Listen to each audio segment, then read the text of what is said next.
I just picked this bike up. I found it in the trash can and I'm going to try and fix it up. You know, people throw away all sorts of stuff. This is a Fuji Crosstown. It's a hybrid. I think it's for females, but it needs a lot of work. The chain is extremely rusty. I don't know if it pedals. There's no air in the tires. It uses Schrader valves. It's a pretty old bike, but the frame looks to be in great shape, and that's really what you want. It also has a adjustable stem. It's got V-brakes, so it would be nice to have disc brakes, and it shifts on the grips, but otherwise, it should make a very good bike. So it even has a kickstand. If I turn it around like this, you can see a little bit better. So it looks pretty good. I'm going to pump up the tires, see if they hold, because I'd like to see if it will shift and everything.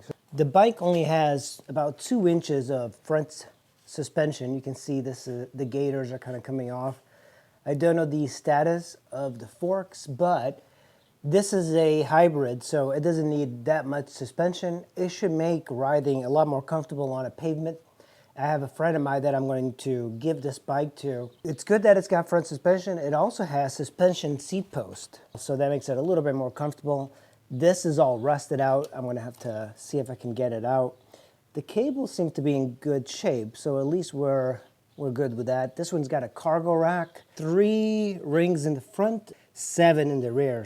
This is going to be a bike I'm fixing up for a friend of mine. She is very new to riding, and this fits. So I was driving around, saw this on the side of the road. I was like, yeah, you know what? I'm going to fix it up. So let's get started.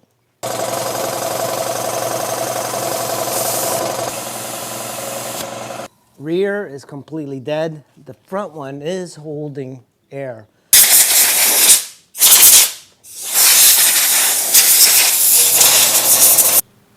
This one has got an adjustable stem, which is good, especially for a beginner.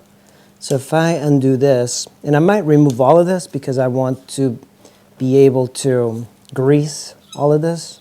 Oh yeah, see, this kind of rises up and down. So this goes up pretty high. You should grease this over here. So I'm going to pull that out and grease it. So we have the stem, remove the bolt, and now I should be able to pull this out. And this is a quill stem. This is not used very much anymore, but usually there's some grease here. I'm just going to leave this here. And this is that top. There we go. So we just want to make sure everything is clean. This one looks pretty clean. There's still grease on here, so you don't really... So let's see.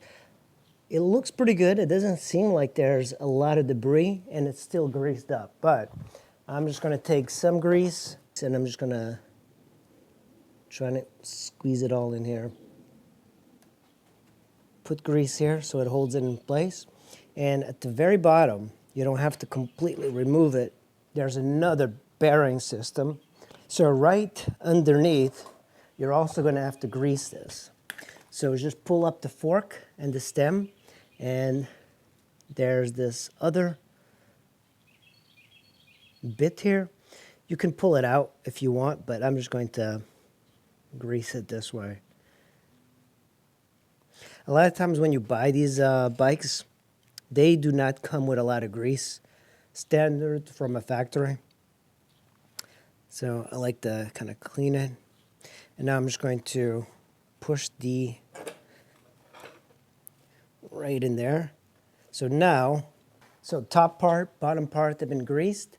I'm just going to add a little bit more grease and kind of push it down. We have this. This is what I took from here.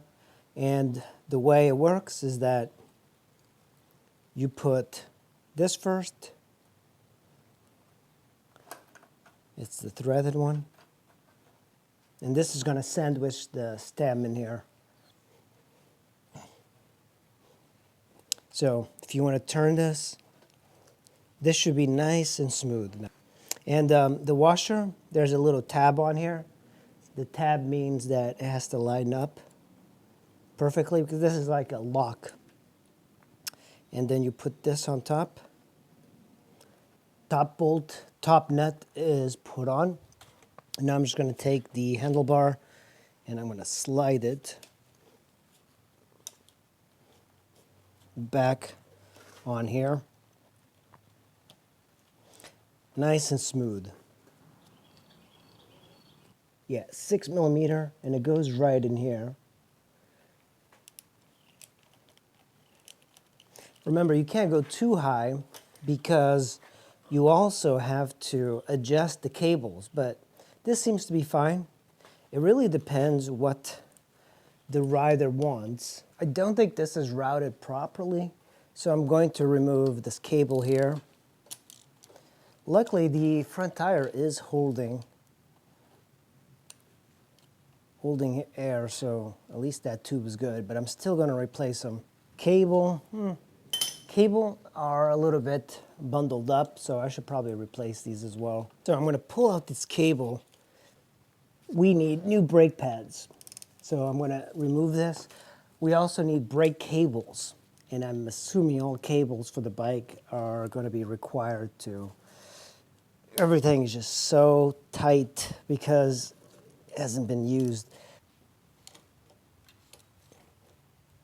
So, little washer, another washer, and then like the metal one, and then, so this is the correct wire.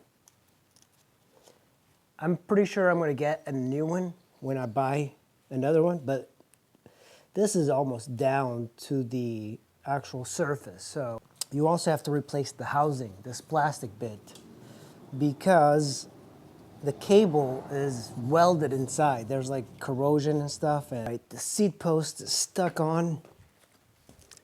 See if I can.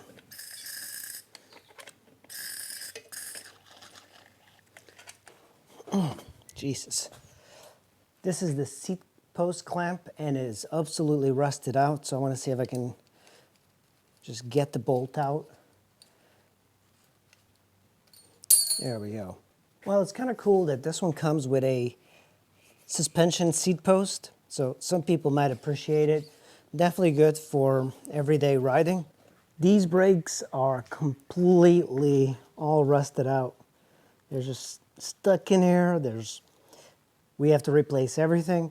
This is also bent, but I'm not sure I'm going to be replacing it. This is the shifter for the front derailleur, and I mean, this is just so unbelievably tight. Just to move it, you need both hands like that, and I believe, let's see if it'll shift. Nope.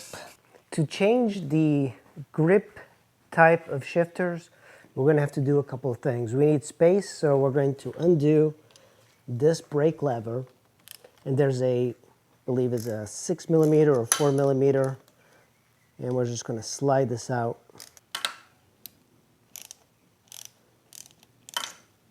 And now we have a little bit of space. Just move this.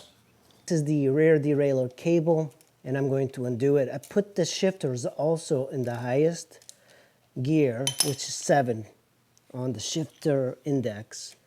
And now I'm just going to undo this. And this is a 9mm bolt. I'm going to cut this so we can slide the cable all the way to the front. There we go. It's rusted in there pretty well. So now we're just going to completely remove it.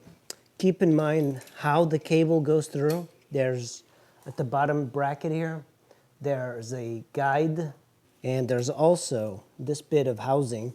Sometimes you have to renew it, and this one is like so tight that I will renew it, but I like to keep the lengths where I found it.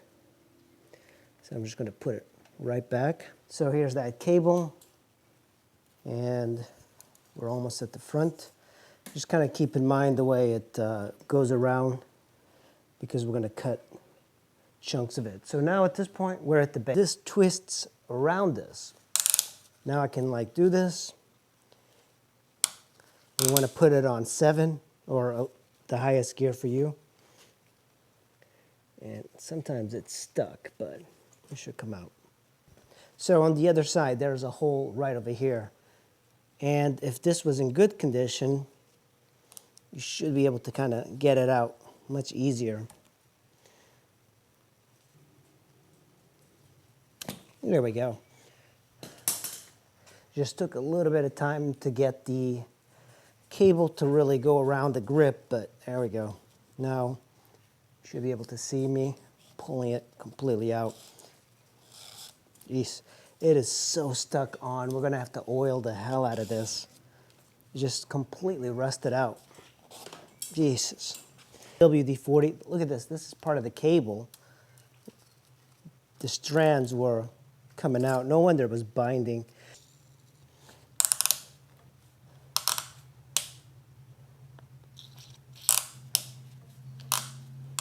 So I sprayed plenty in there, and now it should move a little bit better. But now we're going to put a new cable in here. So for the front derailleur, you're going to put in the shifter in the lowest gear. I'm going to cut the cable, and I'm going to take my 9mm and undo this so we can slide the shifter cable out.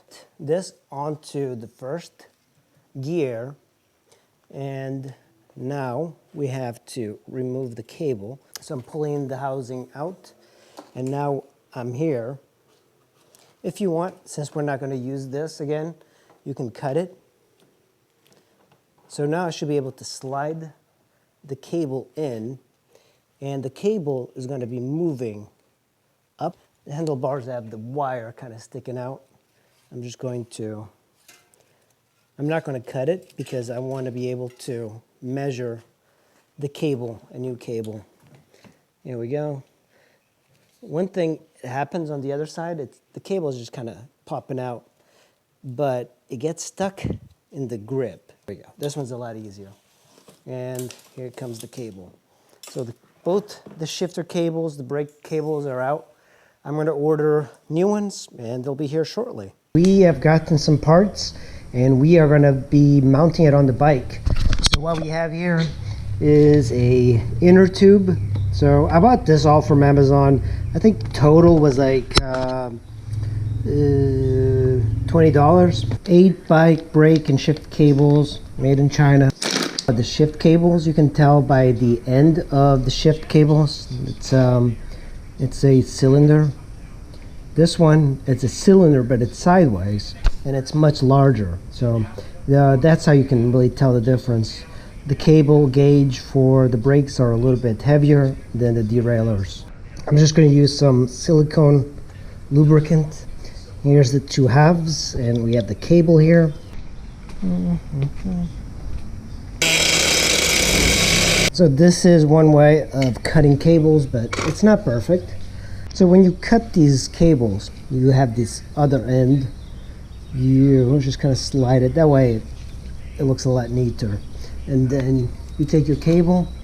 I lube the cables, that's why it's a little bit harder to slide. That's one of the cables, and then it is. So you want to move it into the highest gear. This one is 7, and the little hole is right here. So I want to fit it through here. I'm fitting it through here, and I'm going to be pushing it down this way, all the way. And now this little stopping part, we're just going to put it in, and now it's going to be looping through the grip. We're going to take the start, I'm going to fit it through here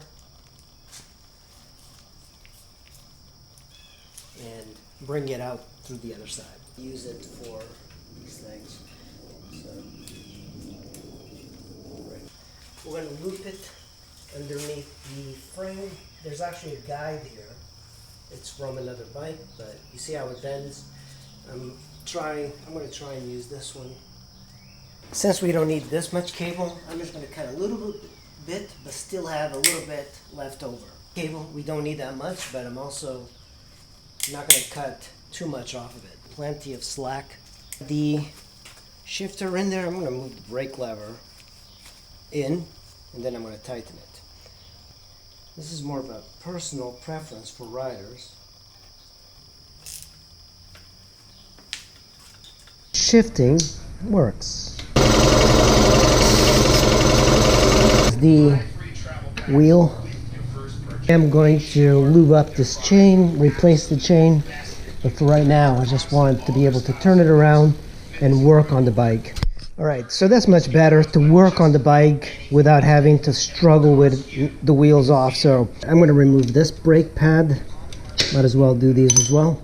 So I'm going to be putting this on here. And it's the curved edge, so not like this. There's actually a direction that says like to front. For the seat, make sure you lubricate and clean the seat post because it was extremely tight on there, probably never been fixed. All right, now that I've gotten the shifting to work, I'm going to cut this just a little bit shorter, and I'm going to put one of these ends here just so it does not hurt the rider. Just right about here. And we're going to put another end cap.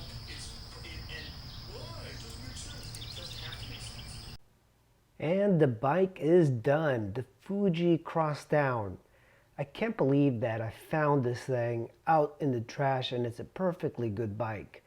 The sprockets and gears are still brand new. The chain was a little rusty. There was rust throughout the frame. But in general, I'm always surprised on what people throw out. And I hope that Licia enjoys this bike. I think it'll be a great bike for her to learn to ride. She's going to be riding on trails, and I hope she's going to enjoy it. If this bike was just a little bit bigger, I probably would keep it for myself, but I think this bike makes a great commuter, and especially with rising gas prices, it's always nice to have a bicycle around. Thanks for watching, I really appreciate it, and I'll see you in the next video.